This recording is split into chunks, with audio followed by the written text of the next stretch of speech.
Gumilar, jawara pilih tanding asal Garut. Suatu malam ke kampung Cikoneng, ke rumah si Bongkok kedatangan gurunya dari kandang Wesi yaitu Ki Murtala.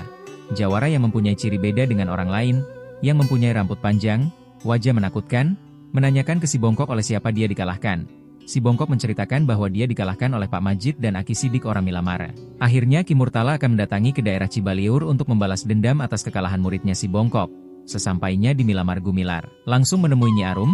Begitu datang Gumilar, Nyi Arum bangun dan sehat seperti sedia kala. Ki Raksa, Aki Sidik, sangat bahagia melihat Nyi Arum sehat kembali. Gumilar ada di Milamare jadi ingin melihat temannya si Colat.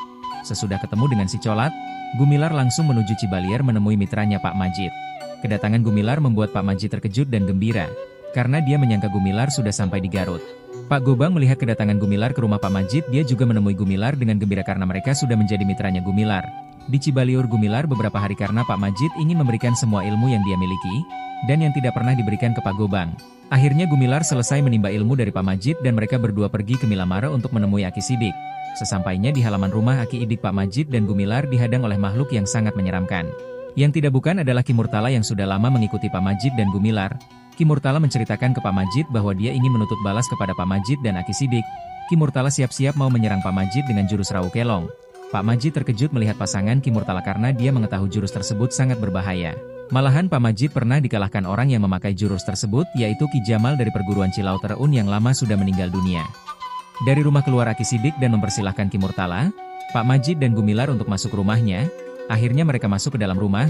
Ki Murtala menanyakan kenapa si Bongkok jadi berpaling pikir tidak lagi mengikuti dia. Ki Murtala sampai marah dan bersifat sombong kepada Aki Sidik. Dan Aki Sidik hanya diam dan menasihati Ki Murtala. Tapi Ki Murtala tidak mau dinasihati, dia menantang Aki Sidik untuk tarung bersama dia. Lalu mereka keluar rumah. Ki Murtala dengan menggunakan pasangan Rawu Kelong dan Aki Sidik menggunakan jurus Galura Laut Kidul. Akhirnya Ki Murtala bisa dijatuhkan oleh Aki Sidik dengan mudah dan Aki Sidik terus menasihati Ki Murtala. Akhirnya Ki Murtala jadi sadar sampai menangis dan akan berbalik pikir, mengikuti jejak yang jadi muridnya si Bongkok, dan meminta maaf kepada Aki Sidik dan akan menganggap Aki Sidik sebagai kakaknya. Akhirnya sekian lama Ki Murtala dinasihati oleh Aki Sidik, Ki Murtala meninggalkan Aki Sidik.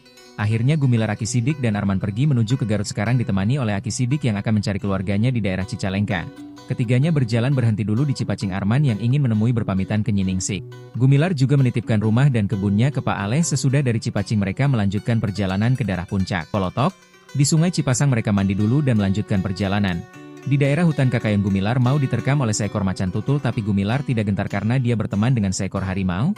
Gumilar dapat mengalahkan macan tutul dan mati dipukul oleh Gumilar. Dan mereka melanjutkan lagi perjalanan di daerah Kampung Bojong Loa. Mereka bertemu dengan seorang lelaki tua yang masih gagah yang sedang berjalan.